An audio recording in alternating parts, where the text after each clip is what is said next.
Ladies and gentlemen, what's going on, man? It's your boy Booda. Welcome to the ARCast. I am here once again, man. This is a remote interview. We haven't done one of these in a minute, but I'm super excited. The gentleman that I got in here today, we got connected on Facebook, man, and I asked him if he wanted to come through, share his testimony.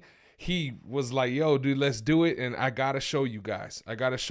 He is 575 days sober. All right. You're not even going to be able to recognize this man right here that I'm about to show you. Check this out. We do recover. It's incredible, man. So, ladies and gentlemen, get up out your seats. I'm in one. I must stay here, but y'all get out of your seat and let's give a huge round of applause to my homeboy. There he is right there. Ladies and gentlemen, give it up, Michael Morlan, right there, bro. How are you doing, dude? I'm doing fantastic. Yeah. All right, dude. So, bro, 575 days. That's crazy.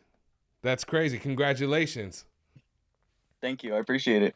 I'm really excited to have you on the show, dude. I appreciate it because we trying to do something different with these remote podcasts, and I want people to be able to spread, I want people to be able to speak their testimony and to be able to spread a positive message, man. And I mean, looking at this picture, dude, it's incredible. It's completely unrecognizable. Do you remember that day? Oh, it was an awful day. That was actually on my birthday in 2020, 20. Oh my God. When's your birthday, bro? June 19th.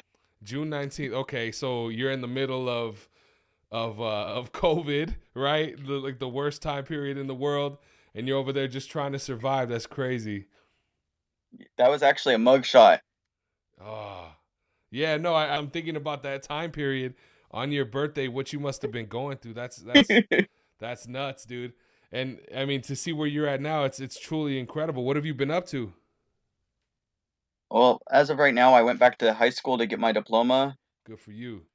I'm getting my certificated for integrated behavioral health to become a BAHT. Dope. Okay. I want people that are out there to know that recovery is possible. They see in your picture, they see what you look like right now, bro. Clean shaven, doing good. So let's go back to the beginning. Where are you from, homeboy? Where were you born? Phoenix, Arizona. It's a hot place to grow up, man. How was your childhood? Did you have any siblings, brothers and sisters? What was the background? Well, see, I have my brother who's an Irish twin of me. He's only 10 months older. Childhood was kind of interesting. It's dad was diagnosed with John Hopkins lymphoma when I was at a young age and given 6 months to live. He beat it. He was in remission, but it changed my family's dynamics a lot. And it's just like my parents weren't really attentive with me, especially when I hit high school, which is where my drug addiction began. And tell me a little bit about the disease that your dad had for those like myself who are unaware of what that is. What does that mean? It's a terminally ill cancer that literally affects your body, and you have to go through chemo and radiation. And my dad, even doing radiation and chemotherapy, he was getting up every day to go to work because he had kids he had to feed. Wow. And your mom and dad were they married and stuff the whole time? Yeah, there was some issues with my mom and dad that was too little to understand, Yeah. but my mom has a disability to where it's as she gets older, her mind deteriorates a little bit as it goes. Wow. But there were some situations that arose when I was a child, and my mom had to be absent during the time my dad had cancer. Oh man. Okay, so that's something that they've both been kind of struggling with, or like your whole adolescence and everything like that. Yeah. And let me ask you this, man, Michael. Was there any addiction or anything like that in your family growing up, bro? Do you remember anybody having an addiction, anything like that? Honestly, I'm not gonna lie to you, I don't. But my mom was adopted, and from what I understand now as an adult, addiction runs on my mom's side of her family, on her biological. So growing up, this was something that you and your brother were pretty familiar with. Were they able to take care of themselves, or did they have, other family members and stuff that were there helping them? Well, see, my dad always had his mom, which is my grandmother, and my aunt, which is his sister. Uh-huh. and they were always involved in our lives at a young age. Like my grandma and my aunt helped raise us, which I really appreciate because I wouldn't be who I am today if it wasn't for my aunt and my grandma. Oh, okay. All right. And what about like with school, dude? Like when you started going to school, things like that, were you a good student? No, I was a terrible student through the Yeah. years. I know you said that you recently just got your high school diploma. How far did you get before you dropped out? 12th grade. So you went all the way through high school and everything like that. Yeah, but I had substance abuse issues in high school. Were you ever diagnosed with anything? Did they ever diagnose you with like with anything? Were you on medication, stuff like that too? It was like kind of like a mood disorder and a couple things, anxiety. Okay. All right. And as far as the school goes, you didn't have any positive outlets like football, sports or anything like that you did? I was actually the head of yearbook, and um, I did a lot of computer club things where I did stuff with computers and stuff like that. Oh, okay. And at what age did you start dabbling in substances, man? When did that all happen for you? Well, I started smoking marijuana when I was 9 years old, Wow. which there was a lot of issues with that. Then I started using methamphetamine. Were your parents aware that you had started dabbling in things like that, or were they, due to the circumstances, were they pretty checked out?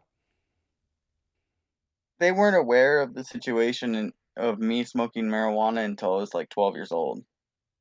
So during that whole time, like with your school and stuff, you were just kind of slacking off or whatever, getting involved with the wrong crowds, things like that. Yeah, that's pretty much how it went. And at what age do you remember? Was there something traumatic that happened, or any type of situation like when you remember when with substances started becoming more of a hindrance? Like, like when we first start using, bro, everything's fun. Drinking's fun, getting drunk, all this type of stuff. At what time in your life did this start becoming a real hindrance to you?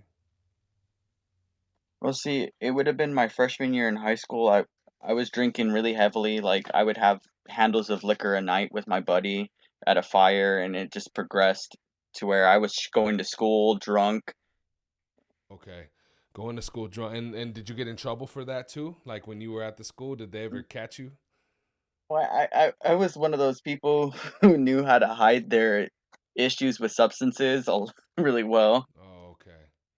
You're professional. You're a professional, bro.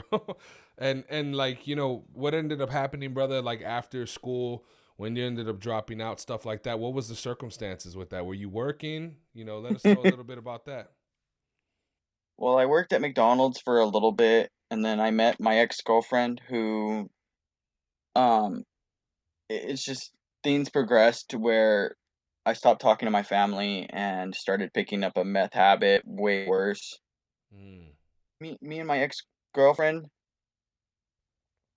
in 2016 we had suffered a stillborn, Oh man, I'm sorry to hear that. which then progressed me to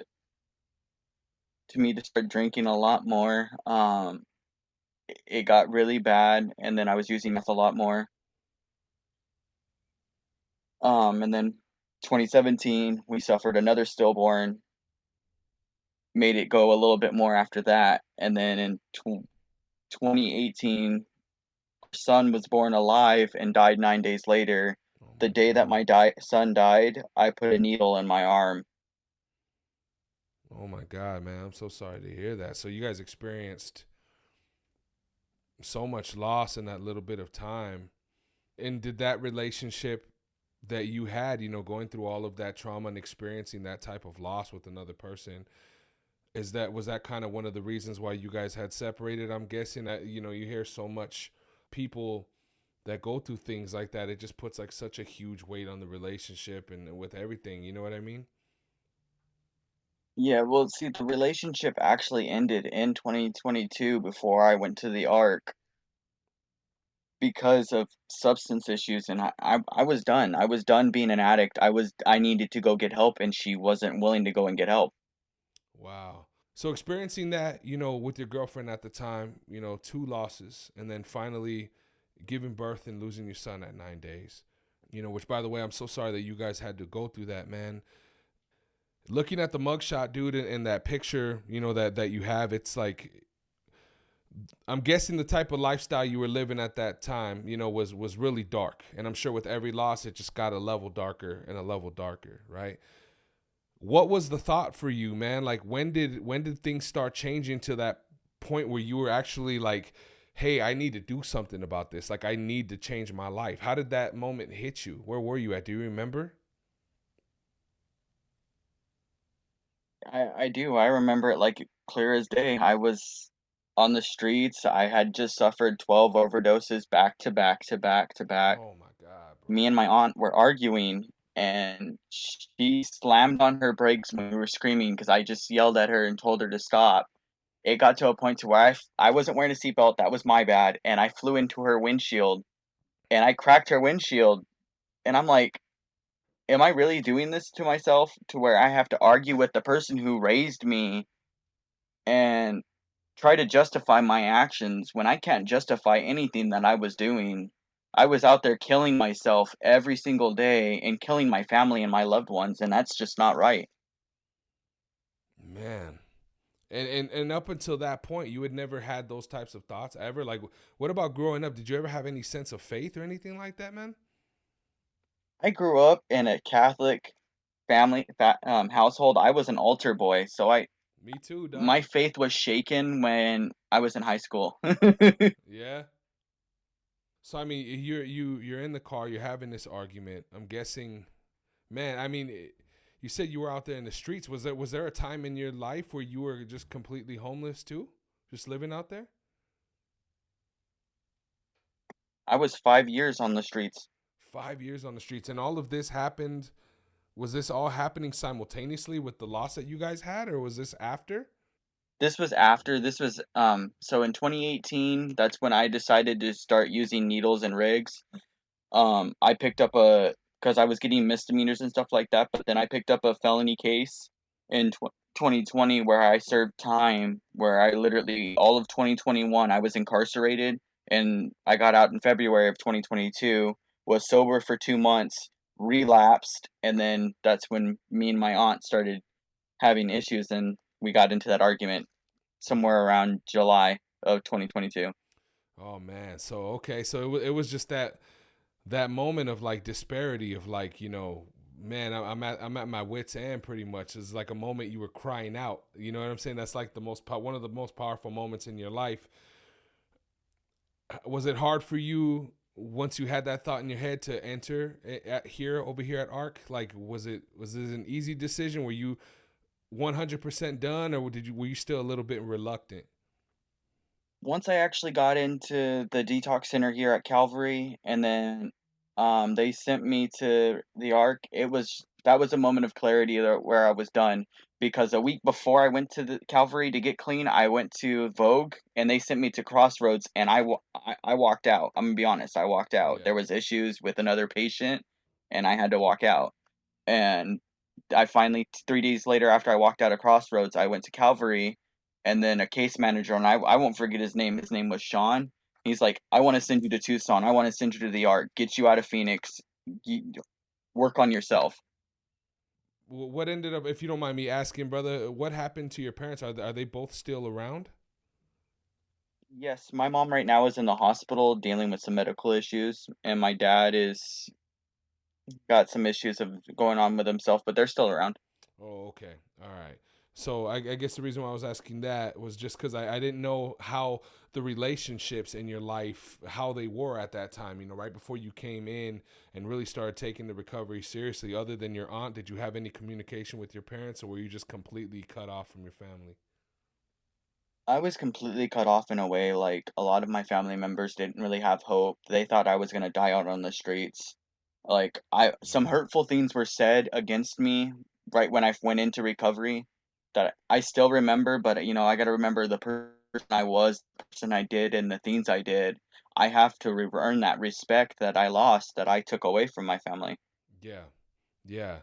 And I mean, that's for one. I mean, I just did a podcast earlier and we were talking about accountability, man. That's such a big thing. Like, because in all honesty, that's one of the things that I feel like a lot of people struggle with is they get these severed ties with their family, right? Like, they do some horrible shit, and all of a sudden it's, I think the addiction has a really sneaky way of making you feel like those ties could never be fixed again. Like once that bridge is burnt, it ain't coming back up, type of thing. You know what I mean? I feel like, as far as taking the accountability goes, man, it's allowing yourself to see, where your faults were in this situation, but also at the same time too, I'm sure since you've gotten sober, a lot of those connections have been able to be reestablished again, right? Yeah, I even started talking to my high school sweetheart, which we had a relationship now, and we have a newborn baby. Oh man, congratulations! That's what's up, dude. That's good. Hey, we're gonna go into that right now. I want to touch into that because that's a very important thing. But when you finally came to ARC, right? Was ARC where you feel like you finally got it? Like ARC is where you got that recovery bug and everything started changing. Yeah, of course. The staff at ARC was amazing, and even when I had doubts, like I had a moment of darkness when I was in residential, and I was just like, I don't think I can do this. Really? There was a BHT named Angie who took me aside and actually talked to me and actually helped me through some of the issues I was having. Wow. And what other things, other than the accountability and stuff like that, what were some of the other things that you learned through the classes that you hadn't really known before that helped you in your recovery? I learned a lot about coping with issues that were causing me to use, and then like how to cope with the trauma that I faced, especially some of the trauma I faced on the street. Um, and then another thing is to talk about when I'm hurting or talking about when I'm having issues instead of just like blocking myself from the world. It helps you to express your issue, an issue that you're having. Yeah. And so now, you came out of ARC. You've got 500 and man 500, almost 600 days, bro, of being able to live this new life. All of these new things started changing, right? You got this new relationship, you got this new sense of life. How, like, for somebody who's on the other end, watching this, maybe they're in active addiction right now at the moment, bro, and maybe they feel like, I've done all of these heinous things. I've burnt all these bridges. Nobody loves me. Nobody cares about me. My life is always going to be at this darkest, lowest point that it's at now. What advice or what could you say to that person right now looking into that camera and telling them that you feel is something you wish someone would have told you? Honestly, you got to start somewhere. You can you can't let yourself sit in darkness. To be able to get out of the darkness, you need to step out into the light. Mm, You gotta accept help that's offered. Like there's so many centers that you can go to. There's so many detox places that you can go to actually get what you need, and people you can talk to, and um there's so many places you can go nowadays, and it's just I know it's a struggle and I know it's hard, but it is if you're willing to change and you're willing to take that step, so many doors can open for you and it will change your life. absolutely. Absolutely, man. That's awesome. And, going back to, some of the things that were essential for you when staying in your active recovery right now, doing your thing, man, how much would you say, as far as the steps goes, like staying in community, having a higher power, things like that, how much of that do you feel plays a role in your success today? 100% all of it. It plays a part in where I'm at. And how does the recovery look for you, brother? Are you going to meetings weekly? Like what is your? We always talk about recovery is kind of like a tailored suit, right? So what works for you might not necessarily work for the next person. What are you doing on a daily basis? On a daily basis, I try to be active with my family. I got a 7-year-old stepson and a baby, Yeah, so it's hard for me to get into meetings, but I try to at least touch a meeting once a week, maybe once a month, depending on it, especially if I'm in a dark place. yeah, I will tune into a meeting. Even if I don't share, just listen to the other people sharing in a meeting. it makes me feel better knowing that I'm not alone. Absolutely, man. Absolutely. Feeling like you're not alone is the hardest part, especially when we're in that darkness, man. And it always seems like, the devil works and moves in overtime when you're alone and you're just with your thoughts. You know what I'm saying? He's able to kind of talk to you and throw all kinds of garbage at you. Going back, talking about your life now, man, with your high school sweetheart, I really wanted to focus on that a little bit. We talked a little bit about the weeds, but let's talk about the flowers, right? I mean, it's obviously possible, bro. It's obviously possible. The world opened up and everything completely changed for you. You got a new relationship, you got a new baby, everything seems to be doing good, man. Where are you working right now too? I actually will be working at Frito-Lay's company, hopefully for a little bit Okay. until I actually can get my certificates in order to become a BHT. Awesome, man. Well, dude, that's fantastic, brother, and thank you again, man. I wish we could have got you in the studio, but I thank you so much for being here, and I hope and pray that whoever's listening to this, got some hope out of it, man. Let's hope that we can get somebody off of the street, man. I appreciate that, and I hope so. Yes, absolutely. Brother, I just want to add one thing.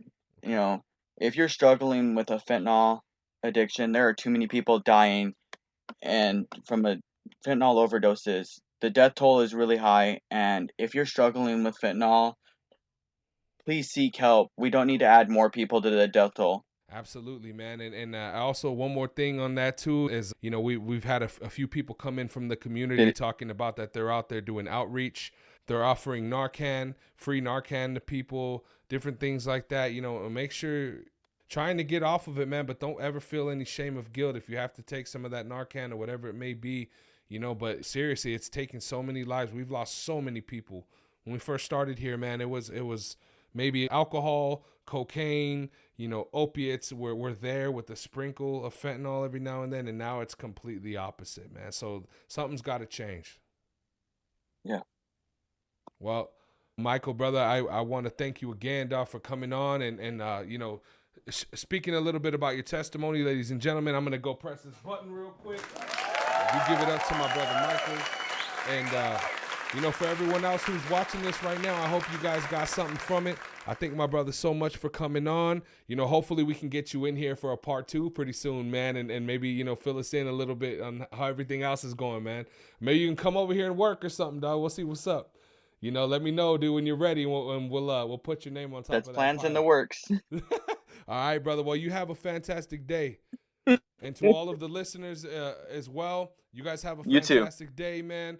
Much love. God bless. And we'll see you on the next one. Peace.